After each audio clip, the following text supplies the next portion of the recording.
Los países que ven ustedes ahí oscuros, esperamos que sean así, son los países que participaron. En el 2012 participaron 65 países y economías, pero tenemos huecos muy grandes, como pueden ver, en el continente de África, en el sudeste asiático, en Centroamérica, y esperamos a partir de esta alianza que se hace, Ecuador ya va a aparecer como uno de los países participantes. PISA, muy brevemente, ¿qué es lo que es PISA? En 2012 participaron más de 500,000 de alumnos en estos 65 países, es decir, más de 500,000 de alumnos se sentaron y tomaron una prueba para poder medir qué es lo que saben, cómo lo pueden utilizar y qué es lo que saben hacer con lo que han aprendido a lo largo de su trayecto. Representa esta muestra de más de 500 esta muestra de alumnos representa 28 millones de alumnos en estos países. No podemos aplicar la prueba a todos los alumnos, no es necesario, entonces se hace un muestreo, obviamente. Y lo que es importante destacar, y hablaba nuestra doctora Barbara Ischinger, no es una prueba que trata de ver si los alumnos aprendieron el currículo o el contenido de un país. Realmente se trata de ver qué pueden hacer los alumnos con lo que han aprendido a lo largo de su trayecto educativo, no nada más en la escuela, pero también fuera del ámbito escolar, en matemáticas, ciencias y obviamente en lectura, pero para el 2002 también tuvimos resolución de problemas y competencia financiera. Lo que es importante saber es los 4 tomos de PISA 2012, que seguramente nadie los va a leer, abarcan 3,000 páginas.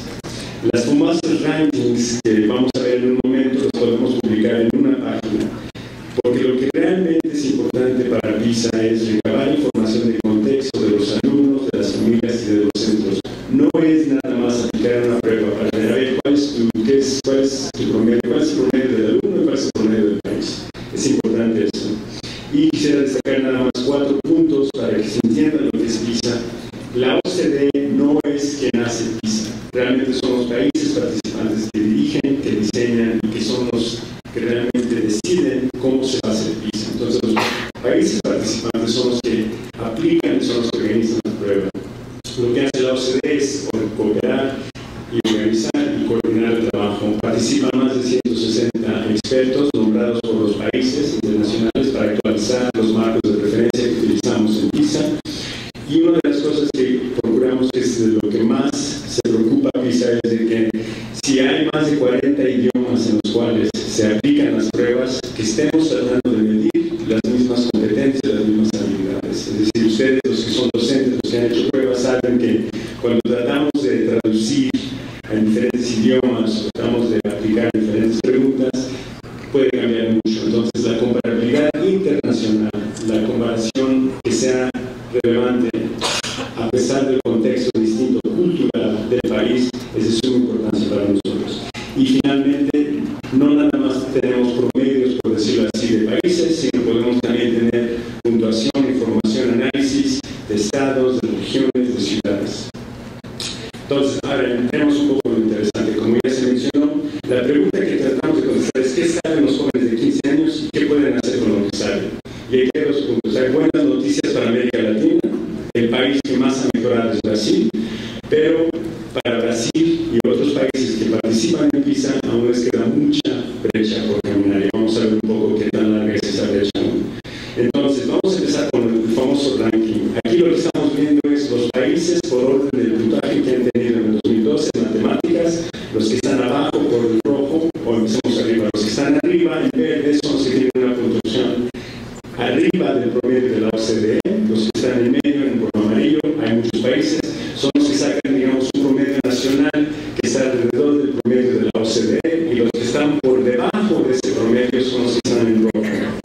Como ya se mencionó, 8 países de América Latina participaron. Este es un famoso ranking, es una tabla en una cuartilla. Vemos todos los países.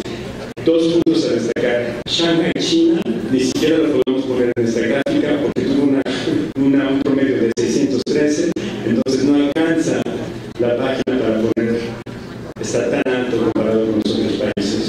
Y como ya se dijo, los 8 países de América Latina, destacamos 2, Chile y México. Chile es el que tuvo la puntuación en promedio nacional más alta en América Latina. Se ve aquí México no lo estuvo. Desafortunadamente los otros 6 países en matemáticas no aparecen. Sí tenemos obviamente los resultados, pero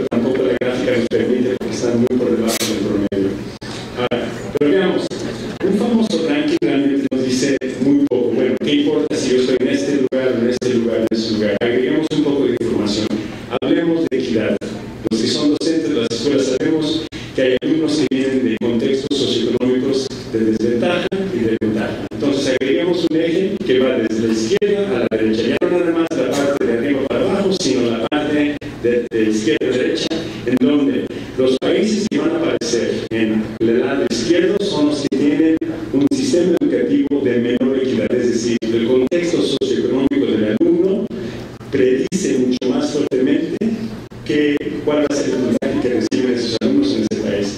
Los países al lado derecho, en lo verde, son los países que tienen mayor equidad en la distribución de las oportunidades del aprendizaje.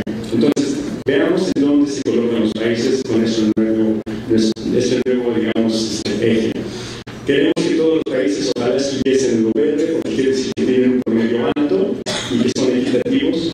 No queremos que los países estén en la parte roja, porque quiere decir que están por abajo del promedio y son inequitativos.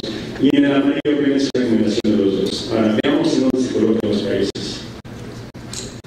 Ya cambia un poco la imagen. ¿Qué es lo que vemos? Quisiéramos resaltar por el tiempo, no me voy a tardar mucho, es ¿qué vemos aquí? Corea, Hong Kong, China, Japón, Estonia, Canadá y Finlandia, como ya mencionaba el señor Hogan, siguen estando no nada más por arriba del promedio de la OCDE, sino son sistemas cuyas oportunidades de aprendizaje están más equitativamente distribuidas. Entonces, no se trata nada más de tener un promedio alto, sino realmente le estás dando oportunidad a los alumnos que vienen de contextos socioeconómicos desfavorecidos. Esos sistemas los están logrando. ¿Qué es lo que vemos? Taipei, China, el Taipei chino, sí es una de las economías que tienen un puntaje alto, pero ¿qué es lo que vemos? Pero es un sistema relativamente inequitativo, porque está en la parte amarilla, si lo ven al lado izquierdo. Ahora, ¿en dónde están dos países de América Latina? Chile y México. Sabemos que su puntaje en matemáticas está por debajo del promedio de la OCDE, pero vemos una diferencia muy grande. En Chile, la distribución de oportunidades es más inequitativa, está en la parte roja. Y en México, curiosamente, es uno de los países que en los últimos 10 años ha logrado que los alumnos más desfavorecidos realmente incrementen su puntaje. Entonces, ahora demuestra una puntuación, digamos, de equidad mayor al promedio de lo que tenía hace 10 años y el promedio de lo que tiene muchos países. Veamos un poco más. Ahora, la educación cuesta, no es gratis, es decir, hay mucha inversión. Agreguemos otro punto. ¿Cuánto es lo que se invierte, o se puede llamarle gasto, el gasto acumulado que hacen los países en los alumnos de 6 a 15 años? El tamaño de cada burbuja, son los países, representa la cantidad de inversión que se hace de los alumnos de 6 a 15 años. Si el dinero fuese todo, ¿en dónde estarían todos los países? Los países con las burbujas grandes, es decir, los de mayor inversión, las burbujas grandes, los países grandes de mucha inversión en esos alumnos, todos estarían en la esquina superior, porque serían alto rendimiento y equitativos. Vemos que eso no es el caso. Vemos Corea, que tiene una burbuja relativamente pequeña, con una inversión menor a otros países en los alumnos, que está en ese cuadrante, y vemos países como Luxemburgo y Estados Unidos que invierten muchísimo, que están inclusive por debajo del promedio de la OCDE y son sistemas inequitativos.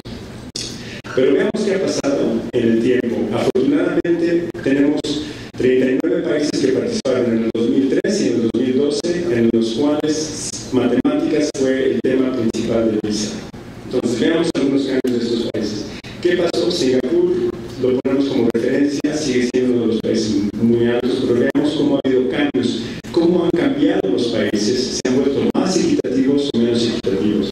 Primero, veamos Turquía. Turquía ha sido uno de los países, no sé si vieron el movimiento, me voy a regresar. Turquía fue uno de los países que no nada más mejoró sus resultados, sino que se volvió más equitativo. Lo pudo hacer porque el promedio de los alumnos que tenían antes el puntaje más bajo lo logró subir. Otro país interesante, Alemania, logró hacer un sistema más equitativo y subió ligeramente sus resultados. Hubo una cosa que se llama PISA Shock, y nuestra directora lo conoce muy bien, que después de los resultados de PISA en Alemania dijeron no puede ser, tenemos que hacer algo, y empezaron a hacer una serie de reformas, y ya esas reformas han brindado resultados no nada más altos, sino más equitativos. ¿Qué pasa con Italia? Italia ha mejorado y ha hecho más equitativo. Todo el movimiento que sea hacia la derecha quiere decir que es más equitativo. Pero ahora veamos qué pasó con Polonia. Polonia ha subido sus resultados, pero lo ha hecho con los alumnos de mayor, digamos, rendimiento. No ha podido hacer lo mismo con los alumnos de menos rendimiento, entonces se ha hecho un poquito más inequitativo. ¿Qué pasa con Portugal y con Noruega? Portugal se ha vuelto más equitativo y Noruega se ha quedado igual, pero se ha vuelto más equitativo. ¿Por qué? Los que conocen un poco Noruega han hecho muchísima migración, entonces Noruega ha mantenido sus resultados a pesar de más migrantes que llegan al país.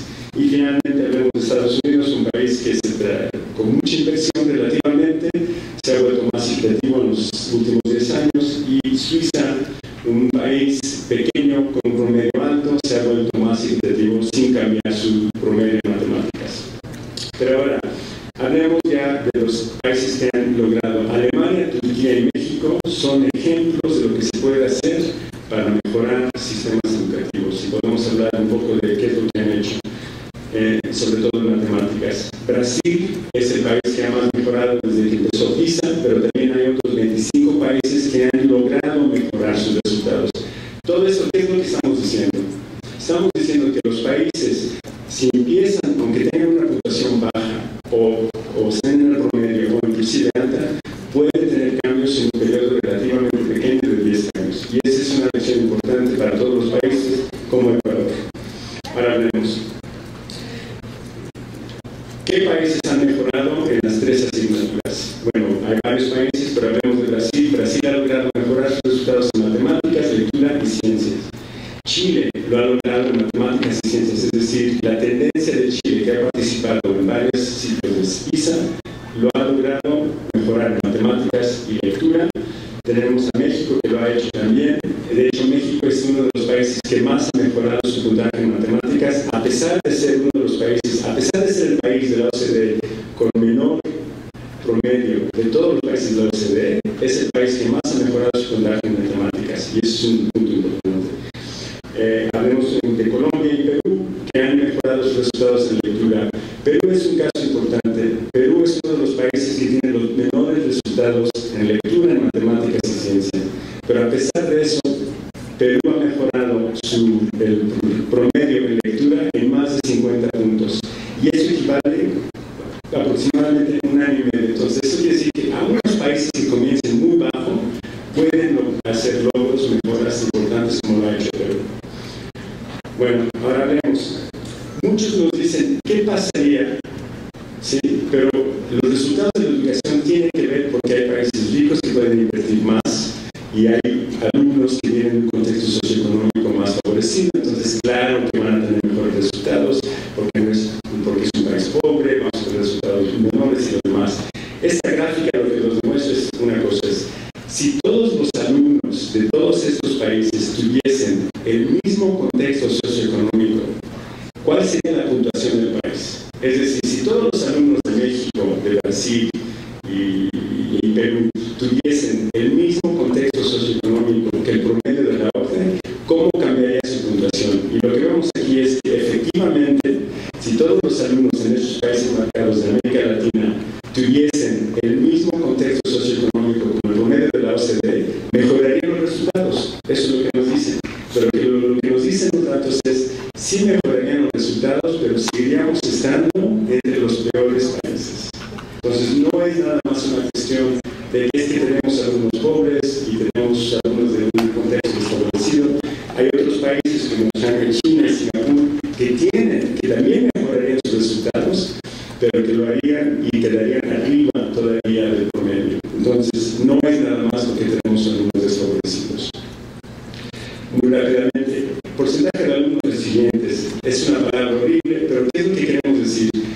Sabemos que el rendimiento tiene que ver con los factores socioeconómicos de los alumnos. Un alumno resiliente, lo que nosotros definimos como resiliente, es un alumno que tiene un contexto socioeconómico de lo más bajo, el cuartil más bajo en su país, pero que sus resultados están entre los más altos internacionalmente después de considerar su contexto socioeconómico. Entonces, estos alumnos son alumnos desfavorecidos, pero que logran romper ese binomio que ya conocemos muy bien los que trabajamos en educación, que es contexto socioeconómico malo, resultados malos. Entonces, alumnos resilientes son contextos desfavorecidos, pero sus resultados son entre los más altos, los más altos.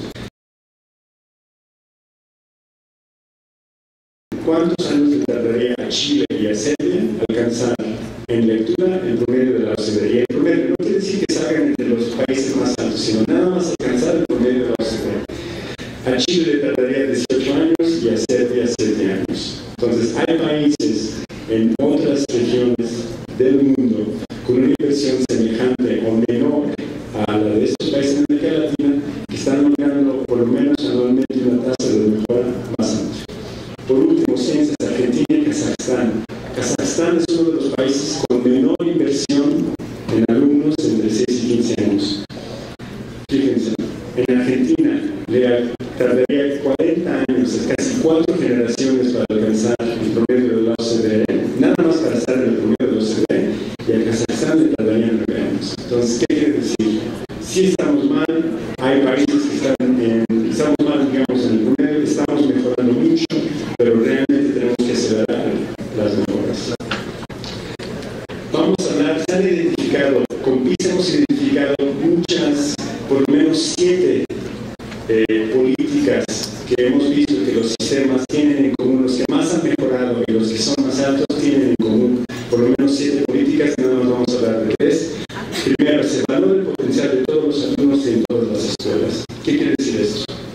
Aquí lo que estamos viendo es cuál es la diferencia entre los recursos educativos entre las escuelas públicas y los recursos educativos en las escuelas aventajadas y en las escuelas privadas. Es decir, este índice que nosotros medimos nos dice cuál es la diferencia en la calidad de recurso educativo que tienen los centros públicos con niños desfavorecidos y los recursos educativos que tienen los centros privados, las escuelas privadas, con alumnos con un contexto socioeconómico más alto. ¿Qué es lo que vemos aquí? En nuestros países marcados hay las diferencias entre las escuelas que tienen, las escuelas públicas con niños desfavorecidos en términos de calidad de recurso educativo y las escuelas privadas con alumnos favorecidos son muy grandes justamente en nuestros países de América Latina. Y otros países como Corea, Alemania y Singapur, casi no hay diferencia entre escuelas privadas y públicas, entre las escuelas en términos de recursos, la calidad de los recursos educativos, no hay esa diferencia, y eso es lo que demuestra la gráfica. Entonces, estamos distribuyendo la calidad de los recursos educativos inequitativamente. Los que son docentes de matemáticas saben que hay muchas maneras de aprender y enseñar matemáticas. Quisiéramos rápidamente nada más decir, cuando un alumno se enfrenta a un problema en PISA, no resuelve una ecuación.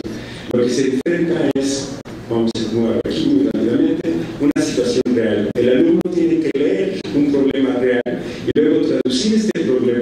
No es una ecuación, sino es un problema de la vida real y traducirlo en un modelo simplificado de cómo puedo entonces utilizar lo que conozco de matemáticas para volverlo un modelo matemático. Es decir, todo un problema de la vida real, trato de entender cuáles son las matemáticas, los conceptos que tengo que manejar y lo transformo en un problema matemático. Luego el alumno tiene que hacer las operaciones, tiene que hacer lo que ha aprendido, tiene que utilizar los procesos que ha aprendido en la escuela, saca una cifra o saca un valor, pero luego, y aquí es donde los alumnos realmente se atoran, tienen que traducir ese resultado matemático en la respuesta a la pregunta. Y aquí es donde muchos alumnos se quedan atorados, porque sí pueden hacer la ecuación, pero no saben entonces eso, qué tiene que ver con el mundo real, la pregunta que están contestando. Muy rápidamente, el porcentaje de alumnos de alto rendimiento en matemáticas, hay escalas en PISA, ustedes quizás saben, las más altas son 5 y 6. Aquí, 1 de cada 2 alumnos en Shanghai, China, alcanza el nivel 5 o 6 en matemáticas. Es decir, más de la mitad de los alumnos están en matemáticas en los niveles más altos a nivel mundial. En nuestros países aquí marcados en América Latina, tenemos escasos alumnos que están alcanzando los niveles de competencia 5 y 6 en matemáticas. Ahora, hablamos muchas veces en términos de la repetición de cursos de años lectivos. ¿Qué es lo que vemos aquí? Muy rápidamente, en nuestros países hay un alto porcentaje de alumnos que repiten curso. Y lo que nosotros hemos visto es que la repetición de cursos está asociada negativamente con la equidad. Es decir, entre más repiten cursos, recursos. Los sistemas en donde los alumnos más repiten cursos en términos de porcentaje muestran un índice de distribución de oportunidades educativas más significativo. Y aquí vemos los casos como Uruguay, Chile, Perú, Colombia, que realmente tienen un alto porcentaje de alumnos que han repetido un año lectivo, un curso o un año lectivo. Voy a ponerme aquí. ¿Qué es lo que vemos aquí? Los países de América Latina están marcados aquí. El absentismo de alumnos es un problema importante. Muchos países tienen absentismo de docentes. Aquí estamos hablando del absentismo de los alumnos. Aquí lo que les preguntamos es si el alumno que tomó la prueba PISA se había saltado por lo menos un día de clase en las 2 semanas previas a la prueba. ¿Qué es lo que vemos aquí? En Costa Rica y Argentina, el 50 y más del 60% de alumnos que tomaron la prueba PISA se habían saltado un día de clase en las 2 semanas antes de la prueba. Y los resultados están por debajo del umbral. ¿Qué es lo que vemos aquí? El absentismo del alumno por falta de motivación, por falta de control, por falta de una cuestión de expectativas de las familias, tiene que ver obviamente con el rendimiento y con la falta de equidad del sistema. Me quedan nada más muy pocas láminas rápidamente. Los países en los cuales los alumnos tienen menos creencia en su capacidad de resolver problemas matemáticos también tienen resultados menores. ¿Qué es lo que hemos visto? Lo que hemos comprobado. Si un alumno piensa que no va a poder resolver una situación que involucre matemáticas en la vida real, suele tener resultados en matemáticas más bajos. Es decir, lo que nosotros llamamos la autoeficacia en matemáticas, que es un poco raro, básicamente es la creencia que tiene el alumno en su propia capacidad de resolver cuestiones matemáticas que puede enfrentar en la vida real. Entre menos crean ellos mismos en sus capacidades, más bajo va a ser su rendimiento. Y eso tiene que, obviamente, una relación muy fuerte con la docencia, con la escuela, con la familia. Ya me quedan 3 o 4 láminas. Diferencias dentro y entre centros educativos. Veamos a Brasil. 2 ejes. Entre más alto sea el eje de la izquierda, es de abajo hacia arriba el rendimiento en PISA. En matemáticas, en este caso, vamos a ver las escuelas privadas, públicas rurales y públicas urbanas.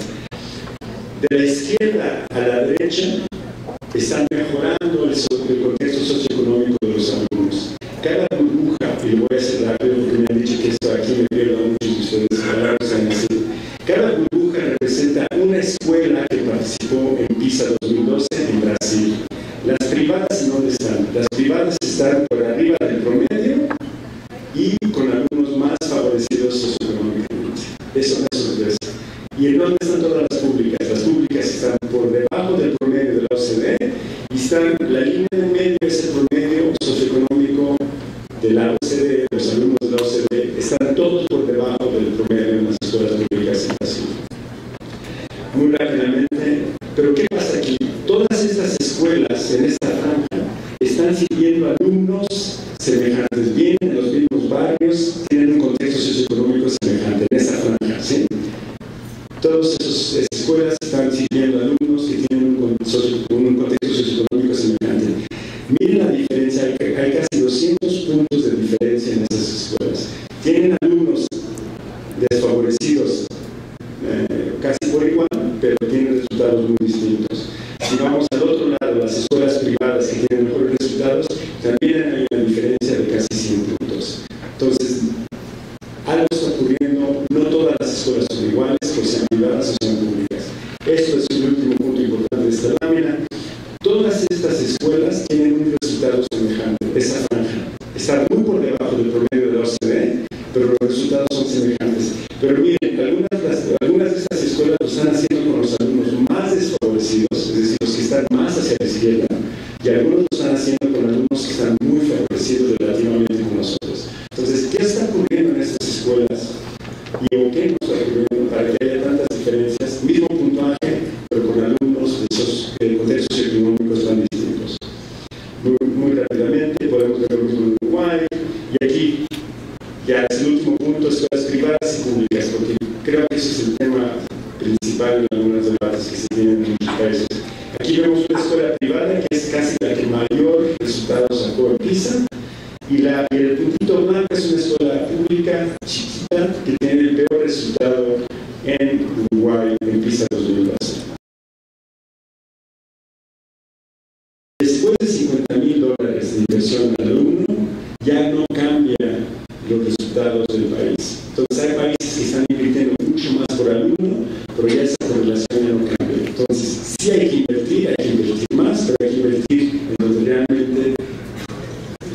realmente había la diferencia. Y esta lámina es importante. Los países de América Latina, menor equidad en la utilización de recursos. ¿Qué es lo que vemos aquí? Nuestros países con un mejor desempeño en matemáticas tienen que aplicar recursos educativos más equitativamente. Si ven, nuestros países en América Latina están todos por debajo del cero, están al lado izquierdo. Quiere decir que todos nuestros países en América Latina, los que participaron en PISA, tienen menor equidad en la distribución de recursos educativos. Y eso quiere decir que las políticas no están cumpliendo con la función de poder hacer una redistribución de los recursos educativos a las escuelas que más lo necesitan. Y muy rápidamente, la inversión, la educación de los alumnos. Nosotros PISA mide cuando ya tienen 15 años, pero vemos que la correlación de la educación que tienen antes de entrar a la primaria, o sea, la educación preprimaria, es muy importante. Esta gráfica lo que nos dice es los alumnos que tienen por lo menos un año de educación preprimaria, en todos los países casi, con excepción de 3 o 4, suelen tener mejores resultados cuando tienen 15 años. Escuchen esto. Entonces, si un alumno tiene por lo menos un año de educación preprimaria, mejora muchísimo eso los resultados que obtienen PISA a los 15 años. La importancia de la educación temprana no se puede sobrevalorar. Y eso lo vemos en los países que tienen resultados muy altos. Y aún controlarlo por contexto socioeconómico, ¿qué nos dicen? En algunos casos son los estudiantes, los alumnos más desfavorecidos que más pueden aprovechar de esa educación temprana. Y, bueno, aquí están los países de América Latina distribuidos, pero en todos los casos, tener por lo menos un año mejorar los resultados. Y ya es la última lámina. Mejorar el desempeño de todos los alumnos es una responsabilidad compartida. 4 lecciones para la docencia. El sistema, las escuelas nunca pueden ser mejor que la calidad de los docentes. Entonces, ¿qué hacen los sistemas? Atraen a los mejores alumnos para ser docentes. No son aquellos que no tienen otra opción laboral y que son mejores alumnos que entran a la docencia. Son los mejores alumnos que se incentivan para poder entrar a la carrera magisterial. ¿Por qué? Porque tienen un reconocimiento social muy alto, porque se les paga mejor, puede haber una combinación de cosas, pero los mejores alumnos son los que entran a la carrera magisterial. Y se crean incentivos para que, obviamente, los que tienen mayor experiencia vayan no a los centros fáciles en las ciudades que ya están muy bonitos, sino que los de mayor experiencia vayan a los centros que más los necesitan. Formar constantemente a los docentes, la formación inicial, pero también la formación continua, y acompañar programas, acompañar a los docentes, acompañarlos para que los jóvenes tengan la oportunidad de mejorar su práctica si es que así lo desean. Es decir, el acompañamiento de los servicios de los primeros 5 años de los docentes son sumamente importantes para desarrollar su práctica. Tienen que estar acompañados. Finalmente, la constancia. El desarrollo profesional constante, desde que inician, desde que entran, desde que son docentes hasta que se vayan a jubilar, tiene que haber un desarrollo profesional, porque si no van a estar haciendo cosas que ya están anticuadas. Y con esto, lo último es los padres. Si los padres creen que sus hijos van a tener una titulación universitaria, tienen más perseverancia a sus hijos. Es decir, la creencia de los padres afecta la perseverancia que tienen los alumnos en la escuela. Y esto lo vemos inclusive en México y Chile más que en Corea. Y esta es la última lámina, les prometo. Las expectativas de los padres, que sus hijos vayan a tener una titulación universitaria hasta afectan qué tan tarde, la frecuencia de cuántas veces llegan tarde a la escuela.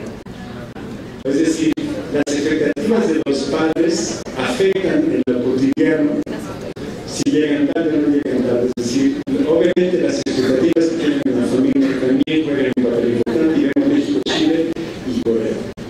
¿Por qué? Porque falta un cambio porcentual en términos de las llegadas tarde del centro escolar. Bueno, y ya con esto regresamos al mapa, estamos en el país de Ecuador. Ojalá entonces, no ojalá, ya a partir se puede participar. Muchas